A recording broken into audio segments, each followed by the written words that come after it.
Mes chers frères et sœurs dans le Seigneur, Nzambe apambola bino, ezali toujours le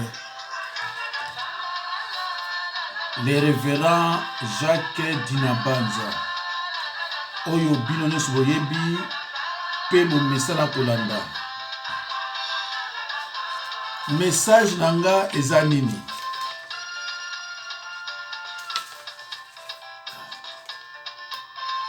Message nanga ya lelo eza nini?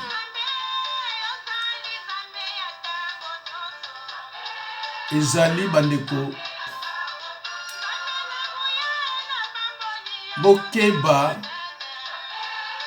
na baniama oyo ezalaka na ba perike na basuki oyo bozo kotia na mitu na bino eke basuki wana eza ya bino te. Mawa nanga bandeko eza wapi? Mawa nanga ezali ke basi bayokaka te. Toza koteya, toza koloba.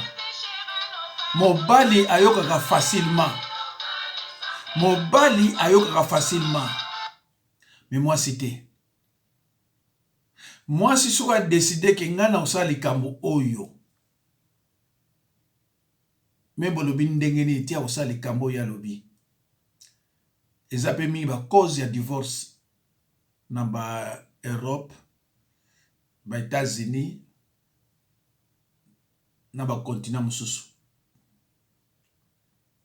Bandeko na ngai, kitambala ezali kitoko. Soki na meme ezali ya muke kangaka yango.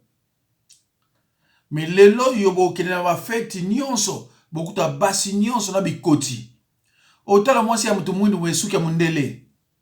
Mundele akotala mutu bwa oza mutu mwindu batia aluki suki ya mundele complexe.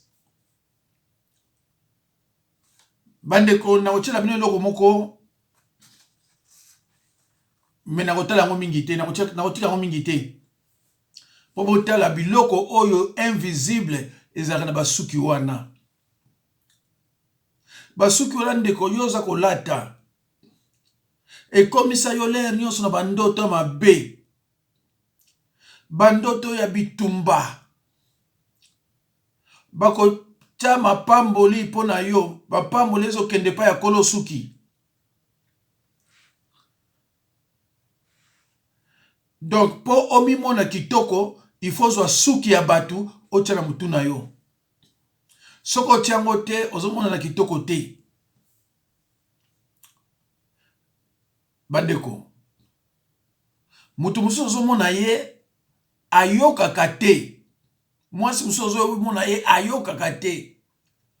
Sanke yo yeba ke mwasi wana azana ye na esprit ya Jezabel. Jezabel azaki mutu oyo ayokelaka mobali te. Jezabel azaki na libala mais prostituée. Akometaka toujours adultère. Jezabel azako imposer pa mobali, azako imposer na mboka mobimba Israël. Na banzi bolandaki mate yango na tchaki hier. La conduite criminelle d'Akab et de sa femme Jezabel. Na tchaki yango hier. O balandi yango balandi. O na balandi te balanda. Tangu balingi koboma ye. Ayeba eke ba maquillage oyo azo kotia eko sauver ye, mais akokaki jeyi te. Ndeko mona basi mususu bazo kritika ba pasteur. Ah bokipa ba pasteur te sanke yo yeba ke azan esprit ya Jezabel na nzoto na ye, azo koluka nani ya okenda bango. Yo landaka Bible, yo landaka bato te, ba sopai na ba YouTube, ba prophète, ba sataniste, et belé ou bazo ba n'importe quoi. Ndeko,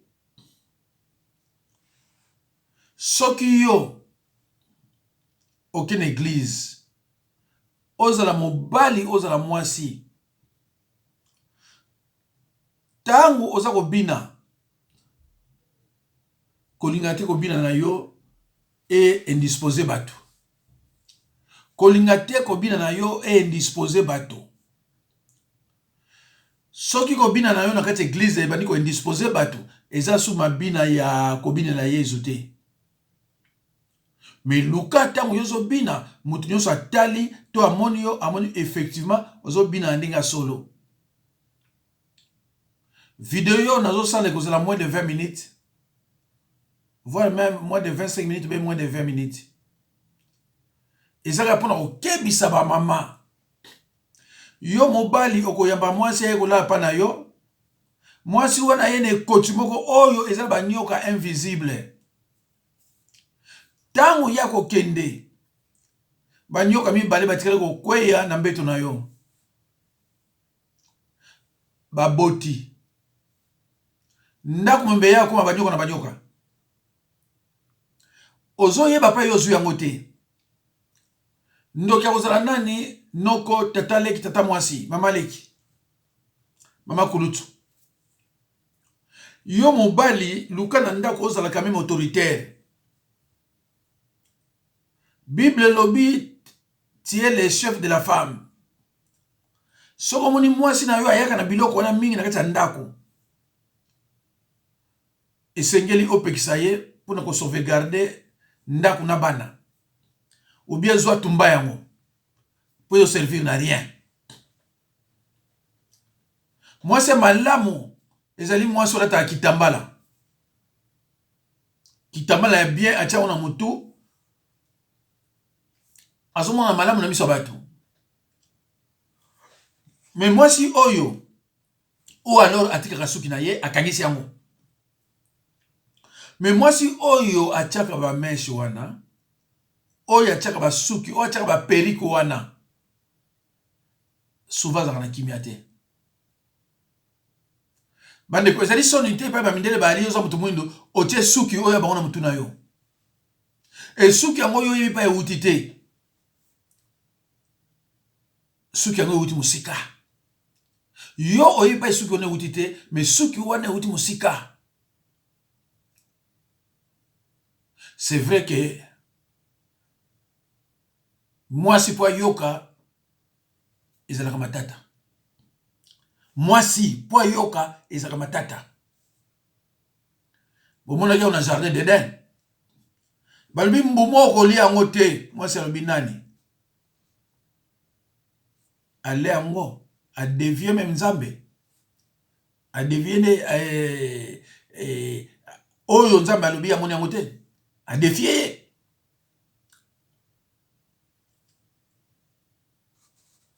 a partir ya oyo lekaka na jardin d'Eden na bandi bomonaki motema ya mwasi ndenge yali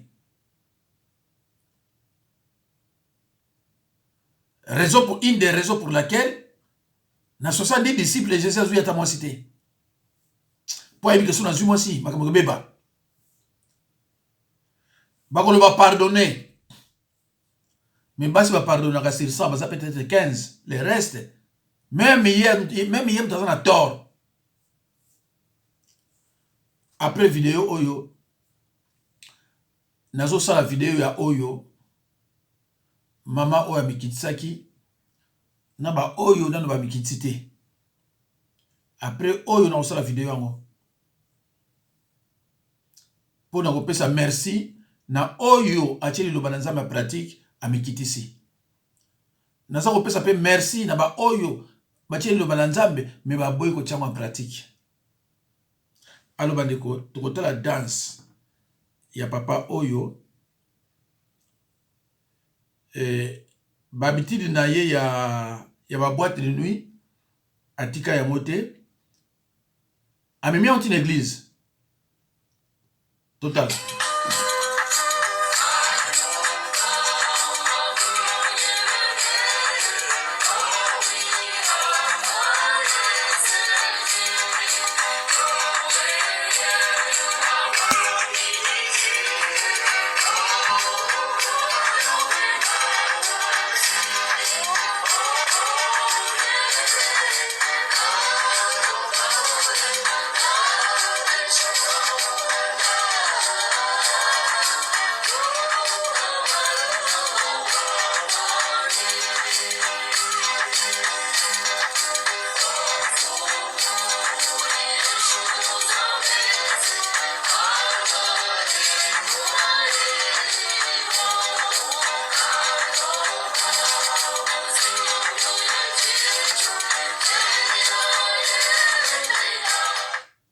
Alors bandeko na banzi bomoni danse wana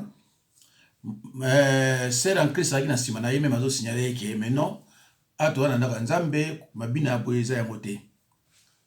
Donc ba désir la boîte de nuit ndenge maintenant bina ba boîte de nuit et c'est là été. Donc amemi en une église. Alors mutu soka zo bina boye une église c'est que nana ko be croyant de nouveauté. Azo ibateli na osala. Soko zo bina na Yesu na église. Zo bina na Yesu Masia na église. Bina est indisposé batuté. Bina batu bacha okate. O créer neti makamoko oyo eza yango te. Alors totala siko mwasi.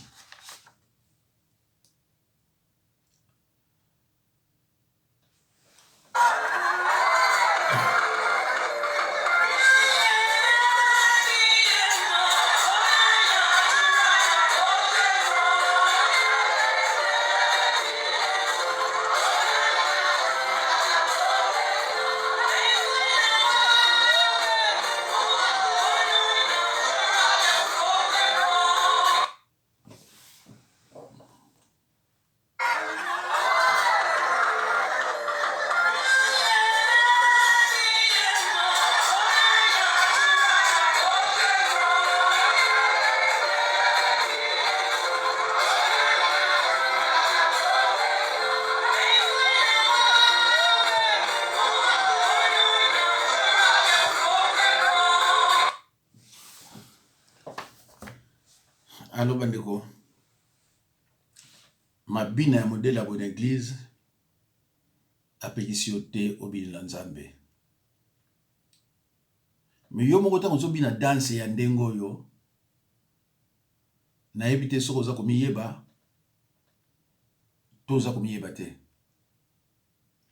Bapekisi yo te obina na Yesu Masia binela ye ndenge olingi. Mais ezala modéré ezala excès te. Eloko nyonso so ekomi ya excès eza lisusu malamu te. Eloko nyonso so ekomi ya excès eza lisusu malamu te. Mais bato bamelaka vin soki vin obandi komela yango na excès eza lisusu malamu te. Masanga soki ozomela yango na excès eza lisusu malamu te. Nzela maternité ya kobota soki osala bava evie toujours er nyonso eza so eloko malamu te parce que comme excès oza konuire corps ya moninga na yo. Na te yaki makaba bilamba pasteur tango omoni mama akoti na kati église habillement d'une femme chrétienne akoti na kati église na ndenge malamu te yo pasteur mokambi oza na droit ya ko convoquer ye aya na bureau na yo soko ayoki te obengani ye a changer église et tout comme mobali pe. Donc un pasteur oza na ba droit nyonso o bible eza kopesa yo oza na droit ko bengana mutu l'église akende luka pa mususu soki aza na molimo wa Jezabel po a détruire bana nzambe. Alo bandeko na ngai na banzi ba oyo bakotanga na 2 Rois 9:30 bakomona Jezabel ne longi na ye abana kotia nini biloko ebele botiaka na elongi lelo bilongi ya basi ekomi bilongi moko soko otali yango na yo moko ozokamona oyo elongi ya mutu kotia biloko ebele na elongi ebele otala suki moye totala j'ai un monsieur oyo ayaki pana na bondela mpo na ye ndenge bakendeki so na matanga soki wapi akutanaki na mwasi amoni ye bien bakenda ndako ya mwasi wana. Mais le monsieur marié na tongo atala mwasi boyabi mais oyo yete ye wana ya mais non eza yo te abi ngai abi non eza yo te soki koyaki wapi mama na moto ata soki moko eza te. Babiloko atiaki ebele na elongi. C'est pas possible. Mais ngaso na mona ki kodira yawa te. Le monsieur atiki wa kwa kotika na ndako wana ba akimi aye na bondi la pona ye parce que d'après ye alala ina ndoki. Azana ndoki te. Mais za biloko oyo bazo tia. Mama suki na mutu eza société. Zo ki tambala kanga. Et non problème te. Que ozo suki oyo ezo lakisa keza yote. Kanga kitambala no kitoko au moins na bien. Parce que mutu oyo amoni na beauté naturelle.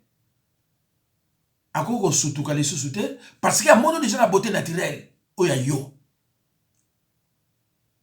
Mais ce qui ont même les biloko oyo akoyina yo eza malamu te. Omona mutu na suki na ba fond de teint mais moko omona bo oh mais on dirait yete mais comment pas de kota ko ba confusion ne ngwana. Alo bandeko tokotala eloko oyo nazotia ngo peut-être 1 à 2 minutes bon na longola ngo mais bozala attentif bomona biloko eza na nzoto ya mwana oyo biloko wana na mitu ya bato baletaka ba perike ezalaka biloko eza invisible okomona ngo te parce que oza na miso spirituel te okomona yango te biloko nyonso eza spirituel bamona yango te oza nango ozokolala nango na mbeto ezokoya na ndako na yo ezokende ba place ebele mais biso basali na nzambe tokoteya po tolingi bino tokoteya po tolingi bino. Tu aimeras ton prochain comme toi-même. Lévitique 19, 18. Kotika eloko yo tozokamwa na bana basi ba jeune ba botomi na bango awa soko tali na mutuni suki ebele azana basuki na bien ba ko zo perike allez tiana nzoto bondelaka pa na ye pasi si la kate parce que tant que nanda azu perike na ye atina mutu azu biloko na ye wana atina mutu mais soko ozana suki na yo bongisi yango eza beauté naturelle. Mais vous avez mingi.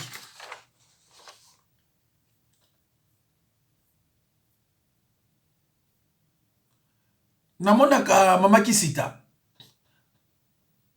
Azara toujours na suki na ye ya naturel. Namonaka mama Rosa Catherine. Azana Estavayer les lacs. Suki na zara toujours ya se.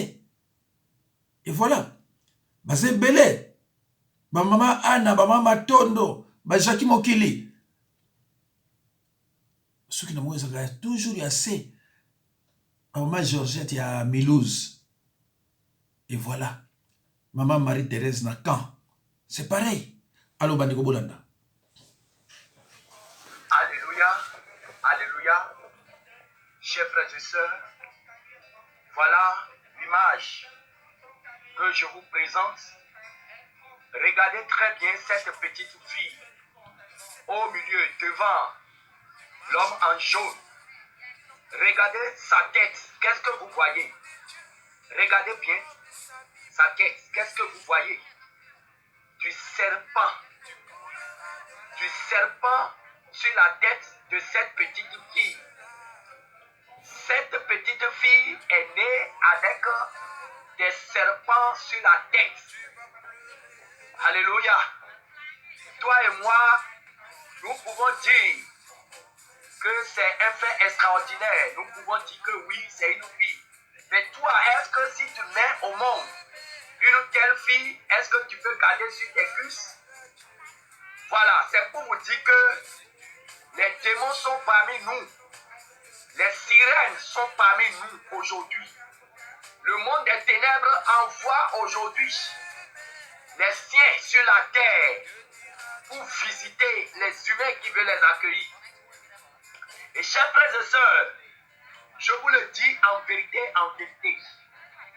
ces serpents que vous voyez sur la tête de cette petite fille, c'est exactement les cheveux des démons.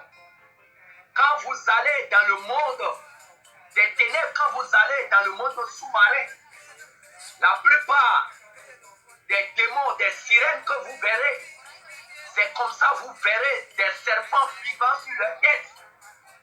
Des serpents vivants sur la tête des démons. Le Seigneur a montré plusieurs fois dans plusieurs révélations à plusieurs personnes que les mèches que vous mettez sur les têtes, sur vos têtes, derrière ces mèches, c'est des serpents.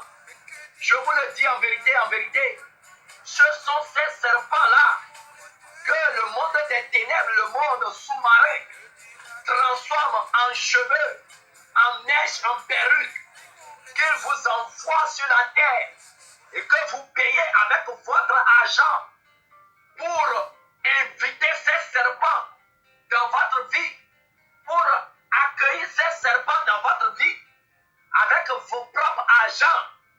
Chers frères et sœurs, regardez très bien. Certains, les incrédules, vont dire que c'est un montage. Je vous le dis en vérité, cette vidéo est authentique. Ce n'est pas un montage. Ce n'est pas un montage. Bandeko. Avec des serpents sur Merci le tête. beaucoup. Ezara Moulaye.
Bandeko na banzi tokomi nasuka. Voilà.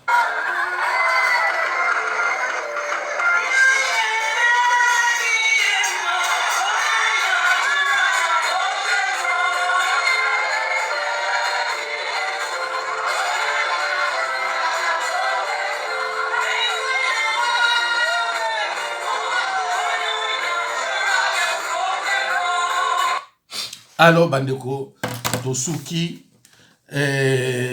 wana bandeko na ngai ndenge na yebisaki bino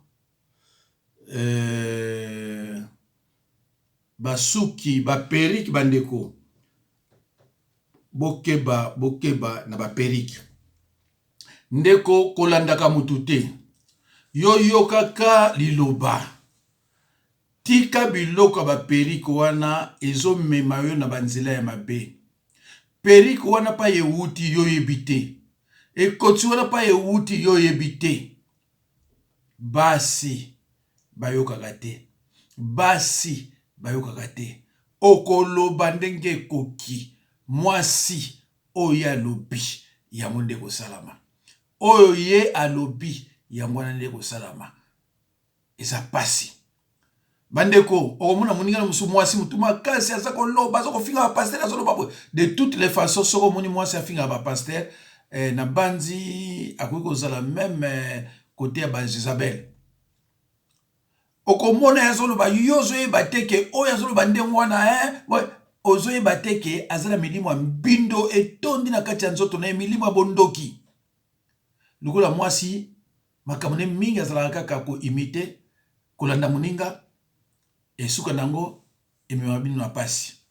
Alo bandeko mikoleko ya na opesa soso histoire ya mama moko akina libala abebisi libala na ye pona nini po atunaki avia moninga na ye ye moko alobaki non na lingite moninga na alobi non linga bible lobi na biso soko lobi oui tika na oui oyo yaka na sima ya non ezalaka ya Satan. Bandeko ba bolingo.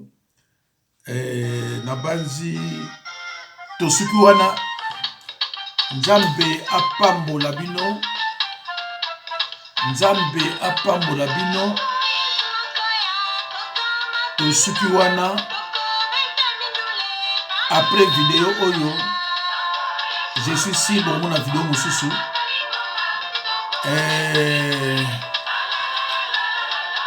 après oyo bon mon vidéo mosusu je suis sûr que lobby c'est sûr que vous avez vidéo mosusu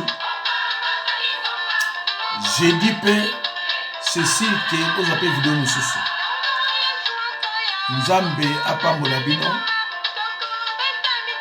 Mettez s'il vous plaît la parole de Dieu en pratique et pour aider. Merci, merci. Nzambe apambola bino. Bon que le dimanche na l'église oza kofungwama kobina ndenge tato ya binité kobina ndenge pe sero ya Christ binité pona eko indisposer batu kolingaka te batiaka yo ka kolingaka te o indisposer batu ekozala esengo te epa na yo moko pe epa ya nkolo. Merci, merci. Je suis au 06 51 03 92 89. Je suis au 00 33 6 51 03 92 89. Merci Nzambe apambola bino, à la prochaine occasion.